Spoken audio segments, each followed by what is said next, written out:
No one should be surprised if Abramovich reneges on writing off debt. The story of Rafa Benitez's Sunday evening at Roman Abramovich's Kensington mansion reveals that you are lured into trusting the Russian at your peril. That vague, seemingly coy countenance he presents is extremely deceptive. It was January 2013 and Benitez was doing a good job of picking up the pieces at Chelsea when, hours after a 2-1 win over Arsenal at Stamford Bridge, he ended up at Kensington Palace Gardens for a soirée that finished with him playing indoor football with Abramovich's children. The Spaniard could have been forgiven for thinking he perhaps stood a chance of seeing his temporary management role made permanent, with only 3 league defeats to follow in the second half of the season. But he never saw Abramovich again. He was released that summer, despite winning the Europa League and guiding Chelsea to a third-place finish. That's how it always is with Abramovich, the anonymous man we've never heard speak all these years. Who, with the help of the expensive PRs that so many of the wealthy oligarchs hired in London, has confected the ludicrous notion that he is congenial and benign. He is a ruthless commercial operator. No one should be surprised by his apparent willingness to renege on his promise to write off a £1.6 billion debt at Chelsea.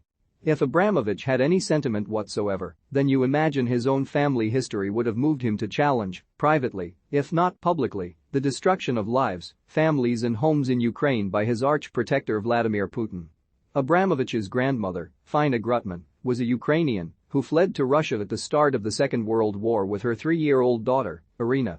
A brilliant new piece of reporting by L'Equipe reveals how Abramovich's Lithuanian grandfather, Noone, was forced from his own native country by Russia when Joseph Stalin Sovietized Lithuania in 1940. Abramovich's father, Aronas, and his 2 siblings were forced to flee their home village of Torij with their mother.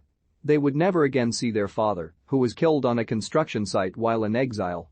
But Abramovich seems to have left that kind of detail firmly in the past. He has made his money by always having the intelligence to be loyal to the power in place in Russia, according to one associate who has followed his path to mind-boggling wealth. He's good at having people with him and coming across as humble, says another. His money-making started out in a prosaic way, the L'Equipe piece reveals. He did very nicely out of making cheap plastic copies of Western children's toys. He charmed his way into Boris Yeltsin's inner circle and to unimaginable wealth when Russia's first president was shifting the country from communism to capitalism and allowing the thrusting young oligarchs to buy up all the nation's assets in the Wild West post-Soviet years. Abramovich's friendship with Yeltsin's influential daughter, Tatyana, was significant.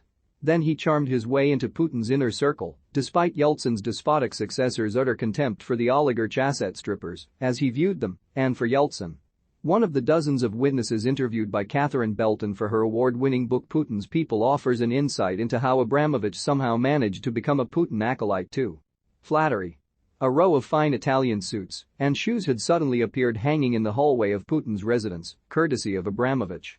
Abramovich denies this. Belton's book details many more maneuverings, and for Abramovich those habits run deep. He presented himself as a peacemaker between Ukraine and Putin after the invasion last month, despite denying links to Putin so aggressively that his lawyers threatened action against any who had the audacity to suggest it. Was there actually anything genuine in that story of him as mediator? Moscow's Anti-Corruption Foundation, founded by the jailed Russian dissident Alexei Navalny, certainly has its doubts. He is a creative guy and has creative people working for him, so it can just be a way to have a chance to ease the sanctions. There is a fog of uncertainty about the £1.6 billion debt. Mobile numbers suddenly proved unobtainable when we tried to get an understanding of it on Wednesday.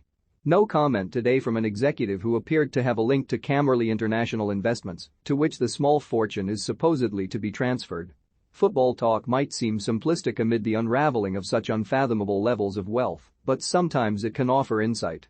Benitez was not at Chelsea long enough to get a handle on Abramovich, but in retrospect, the words of Jose Mourinho now ring true. "He was never my friend," said the manager who delivered Abramovich arguably his greatest years at Stamford Bridge.